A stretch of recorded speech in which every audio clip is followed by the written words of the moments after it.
Since ancient times, anyone who was interested in pursuing a deepening relationship with God had to find a way to embrace solitude.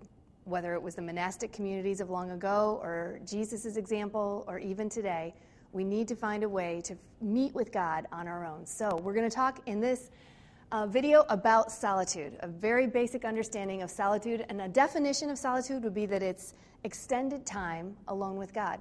Now, we have to be intentional about the extended time. God is certainly with us at all times, and we experience smaller portions of solitude on a daily basis. But in this, we want to talk about really removing ourselves from daily life. So probably a minimum of 2 hours, could be upwards of several days, but where we're focused only on that relationship with God. The other part of the definition that's important is this idea of being alone with God. Some of us have a hard time being alone, and that's understandable, but we're never truly alone in solitude. In solitude, we're very much alone, but with God. So that's our definition, extended time alone with God. Why would we pursue this? Well, basically, it all boils down to if we want to deepen a relationship with God, just like if we want to deepen a relationship with a person, we've got to figure out how to pay attention to the relationship. So in a human relationship, we might take a date night in order to deepen a relationship with a spouse or a friend. Similarly, if we want to deepen our relationship with God, we've got to find a way to extract ourselves and pay attention to God. So that's what we're talking about, but how do we actually do it? It's easy enough said, but it's very difficult to do. First of all, we need to actually prepare. We need to prepare, especially if it's a longer amount of time. We might need to rearrange our schedule a bit or make sure that children or other responsibilities are well cared for in our absence. So we need to prepare the time.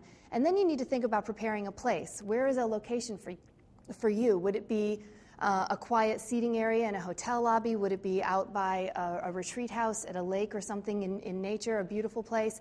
Even if it's just in the silence of your own home, if you know you can be undistracted for a long period of time. But you need to consider what is the location.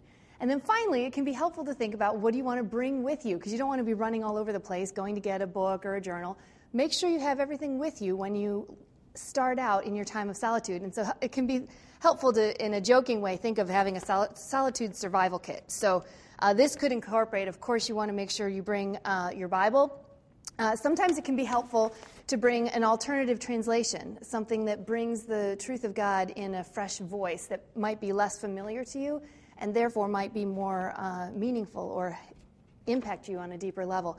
I always find it's good to bring a journal, this is one of mine, to record some of what's going on. And we'll talk more about journaling in some of the other videos.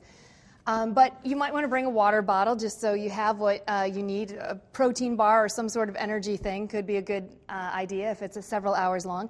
And then I would also suggest bringing 1 or 2 books that feel representative of what God's currently speaking to you about in your own life.